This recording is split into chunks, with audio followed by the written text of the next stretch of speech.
अध्याय 71 द्वीपेश्वर वर्णन. ओम नमो नर्मदाय. श्री मार्कंडेय उवाच. दीप्तकेश्वर देवेशं सिद्धलिंगं प्रकीर्तितं नातः परत्तरं किंचित त्रिषु लोकेषु विश्रुतं.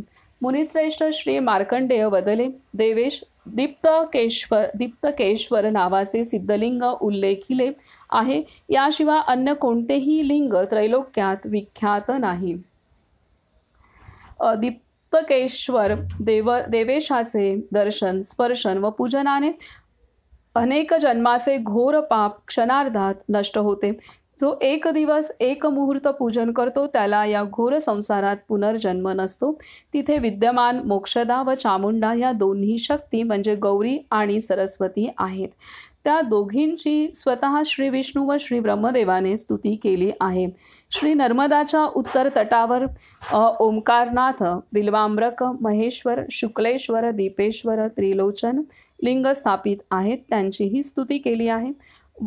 वैवस्वत मनवंतरात पहिल्या कल्पाच्या सत्ययुगात पहिले श्री विष्णू, दुसरे श्री ब्रह्मदेव, तिसरे इंद्रराज, चौथे सूर्य, पाचवे इंद्र, सहावे राहू, सातवे शनी, आठवे केतू, नववे अग्नी, दहावे दिशांचे स्वामी, अकरावे वैक्रम म्हणजे वामनाचे, बारावे वारुण म्हणजे वरुणाचे, तेरावे वायू, चौदावे कुबेर असे देवनाथ श्री विष्णू. श्री ब्रह्मदेव अन्य देव व दैत्यांची नाना पदप्रकारे स्तुती केली. स्थिर स्थाणू म्हणजे अचल, प्रभा, भानू, प्रवर, वरद, वर, हरी, हरिणाख्य, सर्वभूतहर, प्रभू, प्रवृत्ती म्हणजे संसार कारण, निवृत्ती, नियम, शाश्वत, ध्रुव, स्मशानवासी, भगवान, खेचर म्हणजे आकाशात भ्रमण करणारे, इंद्रिय गोचर, अभिवंद्य, महाकर्मा, तपस्वी, भूत भावन, उन्मत्त वेश प्रच्छन्न, सर्वलोक प्रजापती, महारूप, महाकाय, सर्वलोक प्रजापालक, सर्वभूत परात्मा, विरूप, वामन, मनु, लोकपाल, पिहितात्मा म्हणजेच गुप्त रूप, प्रसन्न, खुश, भवनाशण, प्रवृत्त म्हणजे गृहस्थ रूप, महांग, निश्चय म्हणजे समष्टी रूप, नियताश्रय, सर्व काम, स्वयंभू, आदि अनादिकर, निधी, सहस्त्राक्ष, विरूपाक्ष, सोम, सहस्त्र साधक,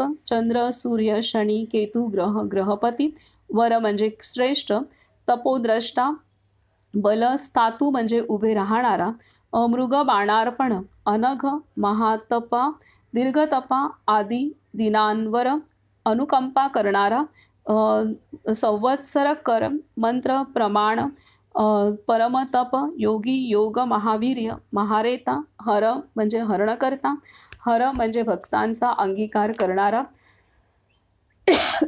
महाचेता, सर्वज्ञ, सहबीज, अपहर म्हणजे प्रलयकारी, हर म्हणजे दुष्टनाशक, कमंडलूधर, धन्वी, प्राणहस्त, प्रतापवान, अंश, अनीश म्हणजे परवश, शूली म्हणजे त्रिशूळधारी, खट्वांगी, पट्टीशी, शुची, शुचिरूप, तेज, तेजस्कर, निधी, उष्णीशी म्हणजे शिरोवेशन असलेले, सुवक्त्र म्हणजे सुंदर चेहऱ्याचे, उदक्य म्हणजे जलवासी, वीतन म्हणजे अतिविस्तार करणारे, हरी म्हणजे सूर्यरूप, हरिनेत्र, सुतीर्थ, कृष्ण, शृगालरूपी, सर्वार्थ, शुंडी, शुद्ध, कमंडलू, अज म्हणजे उत्पत्तीरहित, गंधमाली, मृगरूपी, कपालभृत म्हणजे खापर हाती असलेले, ऊर्ध्वरेता म्हणजे ब्रह्मचारी, ऊर्ध्वसाक्षी म्हणजे परलोक साक्षी, ऊर्ध्वभाऊ, नभस्थल म्हणजे आकाश व पृथ्वीरूप,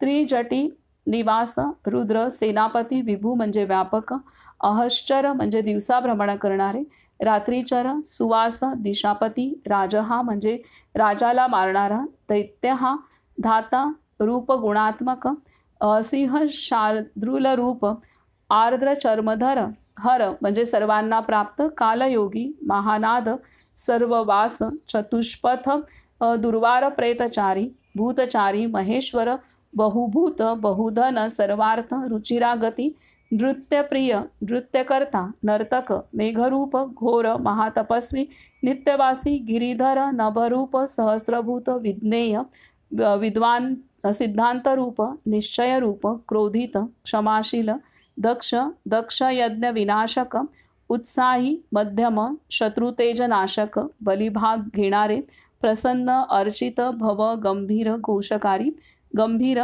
गहिरा अग्निरूप वटवृक्ष पतीक्ष्ण बाण महेश कर्म कालवीत दीक्षित प्रसादित समुद्ररूप वडवानलरूप हुताश अग्निमुख प्रसन्नात्मा अग्निरूप महातेजस्वी सुतेजस्वी विजय जयप्राप्त ज्योतिस्थान सिद्धिरूप संधी विग्रहरूप शिखीदंडी जटाधारी ज्वलंत मोह अभिमानाचा नाश करणारे दुर्बल बहिर्वर्ती वैष्णवी म्हणजे बांबूचा दंडधारी पाप वेताळ कालाग्नी कालदंडक अव्यय वृद्धिरूप वायुरूप अग्रज प्रजापती विष्णुरूप बाहुबल विभाग सर्वतोमुख दुःख विमोचन सुरगण हिरण्यकवच भव निर्मळ भस्मधारी महाचारी श्रुतश्रुवा अश्रुतश्रवा अनादि सर्वभूतादि सर्वाद्य सर्वपिता सर्वगुरु सर्परूप महावासी कपालमालाधारी जगतरंगवीत त्रिपद म्हणजे त्रैलोक्य स्थान असलेला त्र्यंबक अव्यक्त सर्व बंध विमोचक सांख्य प्रसाद म्हणजे ज्ञानाने प्रसन्न होणारा दुर्वासा म्हणजे नग्न सर्व साधू सेवित प्रस्कंदन म्हणजे प्रलयात जलशुष्क करणारे विभाग तुल्य यज्ञ विभागवित सर्ववासी सर्वचारी दुर्वासारूप भैरवरूप यमरूप थंड यज्ञरूप सर्वधाता बुधोत्तम म्हणजे पंडितांमध्ये उत्तम लोहिताक्ष म्हणजे लाल नेत्र असलेले महाक्ष विजयाख्य महाप्रवीण संग्रह विग्रह कर्मरूप कर्दम प्रजापती सर्वाचार प्रसाद बलरूप आकाशवृत्तीरूप म्हणजे शब्दरूप निपात उरग खल रौद्ररूप सुरादित्य वशुरश्मी तेजस्वी वायुगती महावेग मनोवेग निशाचर सर्वावास श्रियावास व्यापक ईश्वरकला मुनी आत्मगती लोकरूप सहस्रवदन विभू यक्षी यक्षराज क्षेण दीप्ती प्रजापती उन्मद मदनाकार अर्थानर्थकर महान सिद्धयोग अपहाती सिद्धरूप सर्वार्थ साधक भिक्षू भिक्षुरूप षडेश्वर स्वामी मृदुत्वचा असलेले महासेन स्वामी कार्तिकरूप यष्टीभाग नंदीपती वज्रहस्त अडवणारे बसणारे धारण करणारे नक्षत्ररूप रिपुकर कालरूप वसंतरूप मधुक लोचन बृहस्पतिरूप वाजसेन समाधिस्थ आश्रमसूचक ब्रह्मचारी लोकचारी सर्वचारी सुरत्नवीत तेजरूप ईश्वर एकमेव ध्राता अमित अप्रमेक नदी नदकर नदीश्वर आनंददायी आनंदवर्धक नागहारी विहारी काळरूप सर्वश्रेष्ठ ब्रह्मज्ञ चतुर्मुख पूजनीय महालिंग वेदस्वरूप चतुर्लिंग ईश्वर रूप लिंगाध्यक्ष सुराध्यक्ष कालाध्यक्ष युगावह उमापती उमाकांत गंगाधर श्रेष्ठ सर्वार्थ सर्वभूतार्थ नित्य सर्वव्रत शुचिरूप आपणच आहात. केवढी स्तुती केली आहे. हे नाथ, जो देव श्री ब्रह्मदेव आदी देवता व महर्षीही जाणू शकत नाही अशा परात्पर परमात्म्याची स्तुती कशी करता येईल.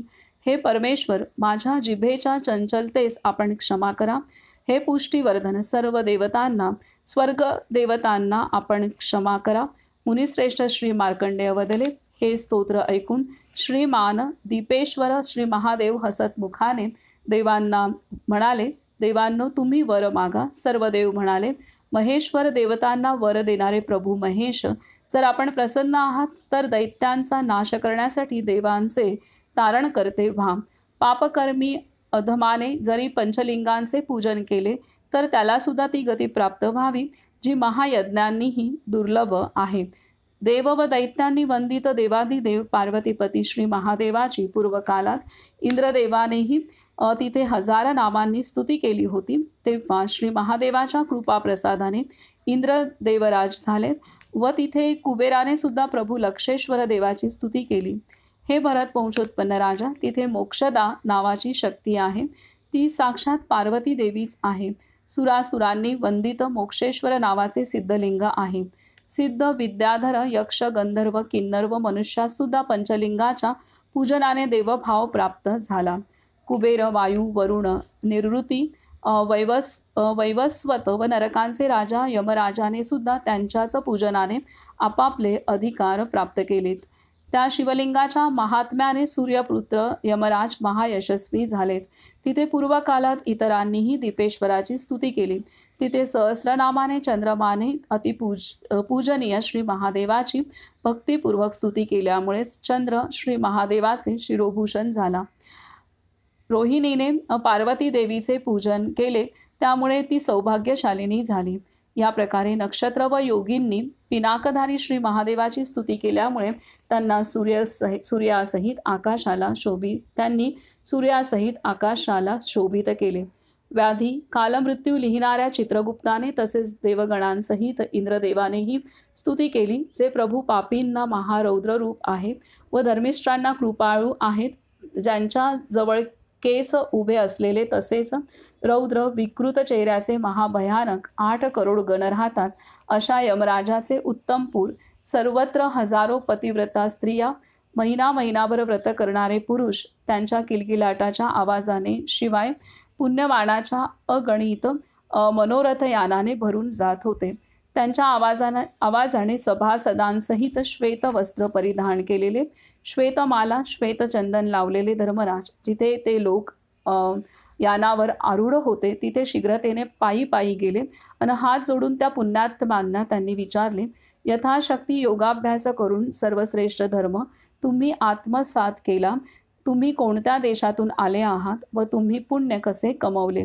तेव्हा यानावर आरूढ पुण्यात्म्यांनी सांगितले, आम्ही कुरुक्षेत्रात तप केले व विशेषतः गंगेत तप केले, कारण गंगा सर्व लोकधार आहे.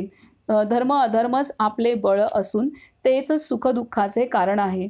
याशिवाय अन्य महातीर्थे आहेत, जसे काशी, प्रयाग, गंगा सागर संगम. पितृतीर्थ म्हणजे गया, महापुण्यदायी पुष्कर, नैमिषारण्य, केदार, भैरव, रुद्र महालय, सरस्वती, रुद्रकोटी, प्रभास व शशिभूषण इत्यादी अनेक प्रकारच्या हजारो तीर्थांत आम्ही दान, यज्ञ व तपस्या केली. हे महायशस्वी सूर्यपुत्र हा आमचा वृत्तांत आम्ही आपल्यास सांगितला.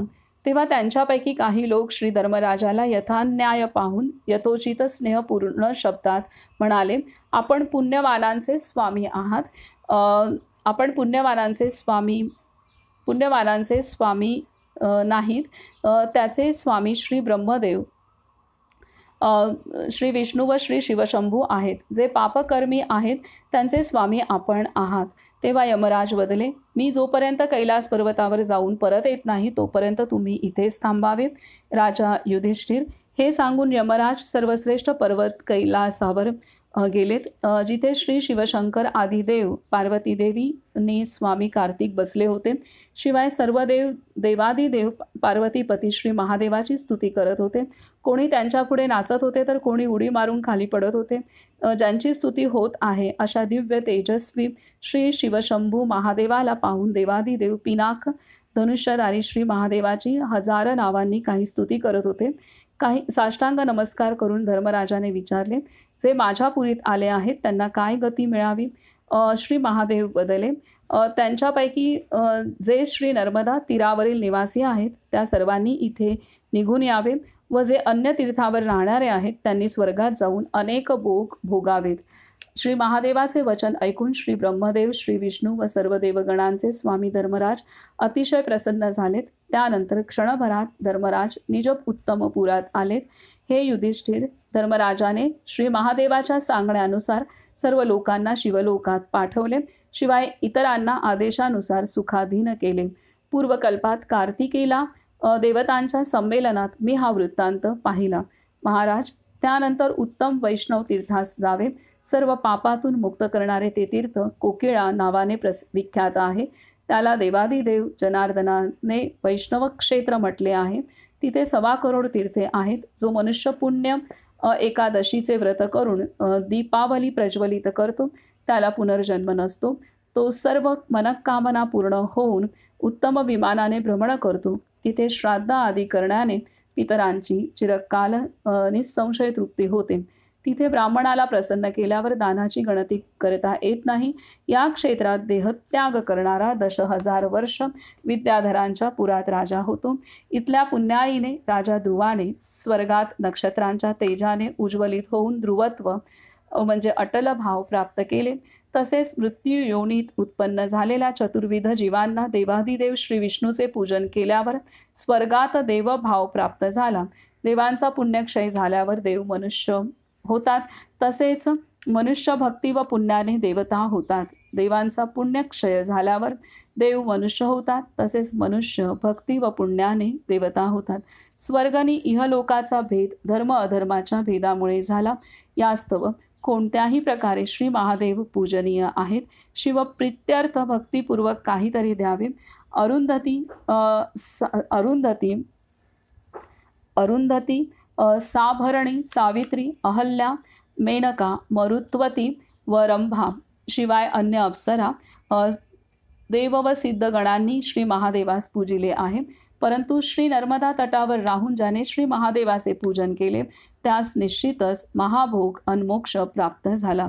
जो श्री महादेवाच्या मायाने मोहित श्री शिवशंभूचे पूजन करत नाही त्याला स्वर्ग व मोक्ष प्राप्त होत नाही. मग कैलास पर्वतावर जाणे तर अशक्यच असते. तो मनुष्य स्वर्गराज्यास अपात्र असतो. कारण श्री नर्मदा सर्व तीर्थांचे रूप आहे. श्री महादेव सर्व देवांचे रूप आहे. बुद्धी सर्व धर्माचे रूप आहे. क्षमा व सत्य तपस्येचे रूप आहे. शिवाय पंच इंद्रियांना वश करणे व ब्रह्मचर्य तपोमूल आहे. क्षमा, सत्य, जप, अध्ययन व तप याचेच नाव संयम आहे. हे राजेंद्र, पूर्वकालात श्री महादेवाने कथन केलेला वृत्तांत मीही विशेषतः तुम्हाला तुमच्या भावंडांना सांगितला. काय सांगताय तिथे की श्री नर्मदा तटावर राहून ज्याने श्री महादेवाचे पूजन केले त्यास निश्चितच महाभोग मोक्ष प्राप्त झाला. जो श्री महादेवाच्या मायाने मोहित श्री शिवशंभूचे पूजन करत नाही त्याला स्वर्ग व मोक्ष प्राप्त होत नाही. मग कैलास पर्वतावर जाणे तर अशक्यच असते. तो मनुष्य स्वर्ग राज्यास अपात्र असतो. कारण श्री नर्मदा सर्व तीर्थांचे रूप आहे. श्री महादेव सर्व देवांचे रूप आहे. बुद्धी सर्व धर्माचे रूप आहे. क्षमा व सत्य तपस्येचे रूप आहे. शिवाय पंच इंद्रियांना वश करणे व ब्रह्मचर्य तपोमूल आहे. क्षमा, सत्य, जप, अध्ययन व तप याचेच नाव संयम आहे. हे राजेंद्र, पूर्वकालात श्री महादेवाने कथन केलेला वृत्तांत मीही विशेषतः तुम्हाला व तुमच्या भावंडांना सांगितला. ज्या श्री नर्मदा देवीबद्दल मी तुम्हाला सांगितले ती सामान्य नाही. द्वीपेश्वर, कपिलेश्वर व नरकेश्वर या देवांचे प्रातःकाळी उठून जो संकीर्तन करतो तो सर्व तीर्थांचे फल प्राप्त करून शिवलोकात पूजित होतो. पापसमूहाचा नाश झाल्यावर श्री नर्मदाची प्राप्ती होते.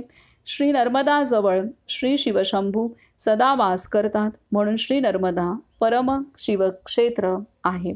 या वृत्तांताच्या श्रवणकथनाने मनुष्य शिवलोकात पूजित होतो. हा श्री स्कंद पुराणातील रेवाखंडाच्या उत्तर भागातील द्वीपेश्वर वर्णन नावाचा 71वा अध्याय पूर्ण झाला. खूप सुंदर दिले की ज्या श्री नर्मदा देवीबद्दल मी तुम्हाला सांगितले ती सामान्य नाही. द्वीपेश्वर, कपिलेश्वर व नरकेश्वर या देवांचे प्रातःकाळी उठून जो संकीर्तन करतो तो सर्व तीर्थांचे फल प्राप्त करून शिवलोकात पूजित होतो. पापसमूहाचा नाश झाल्यावर श्री नर्मदाची प्राप्ती होते. श्री नर्मदाजवळ श्री शिवशंभू सदा वास करतात म्हणून श्री नर्मदा परम शिवक्षेत्र आहेत. या वृत्तांताच्या श्रवणकथनाने मनुष्य शिवलोकात पूजित होतो. हा श्री स्कंद पुराणातील रेवाखंडाच्या उत्तर भागातील दीपेश्वर नावाचा 71वा अध्याय पूर्ण झाला. तर ह्या अध्यायामध्ये इथं शिवस्तुती केलेली आहे आणि त्यानंतर इथे विस्ताराने सांगितलेलं आहे की सर्व तीर्थांमध्ये नर्मदा तटी जो शिवध्यान करतो त्याला शिवलोक प्राप्त होतो आणि अन्य सर्व तीर्थ आहेत तिथे जे साधन केलं जातं आणि तिथे साधन केलेल्यांना स्वर्गप्राप्ती होत असते. तर हे आहे की रुद्रलोकात म्हणजे शिवलोकात जाण्यासाठी शिवध्यान महत्त्वाचं आहे आणि म्हणजे एका भगवंताचंच ध्यान आणि त्यामध्ये आपल्याला नर्मदा तटी जे सहवास करतायत आणि ध्यान करतायत, साधन करतायत, यज्ञदानादी तप कर्म करतायत त्यांना शिवलोक प्राप्त होतो. त्याचप्रकारे इथे महत्त्वाचं सांगितलेलं आहे की पुण्य पुण्य पुण्य आणि पुण्याचा जेव्हा पुण्यकर्माचा संचय असतो तेव्हा मनुष्य देवता असतो आणि त्या पुण्याचा क्षय झाल्यानंतर मनुष्यासमान असतो. आणि ह्या पद्धतीने आणि पुन्हा भक्ती आणि तपस्येने हाच मनुष्य देवता रूप होत असतो. तर त्यामुळे कर्मावरती स्वर्ग आणि मृत्यूलोक ह्या गोष्टी अवलंबून आहेत. पुण्यकर्मावरती ते अवलंबून आहेत हे इथे स्पष्ट दिलेलं आहे. आणि इथे नर्मदा नदीच्या ठिकाणी ती भगवंतातून श्री शिवाच्या स्वेदातनं निर्माण त्यांच्यातून ती निर्माण झाली असल्यामुळे भगवंताचं अस्तित्व तिच्या ठायी कायम आहे आणि त्यामुळे ते एक शिवक्षेत्र आहे. त्यामुळे त्या शिवक्षेत्राची प्रदक्षिणा होत असते, शिवक्षेत्राची यात्रा होत असते आपण जेव्हा नर्मदा तटी जातो त्यावेळेला. त्यामुळे ही सामान्य क्षेत्र नाही आहे, तर हे साक्षात शिवक्षेत्र आहे असं इथे महत्त्वाचं सांगितलेलं आहे. खूप सुंदर वाक्य शेवटी सर्व दिलेली आहेत इथे.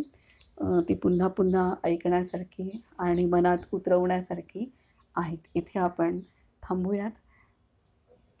नर्मदे हर, नर्मदे हर, नर्मदे हर.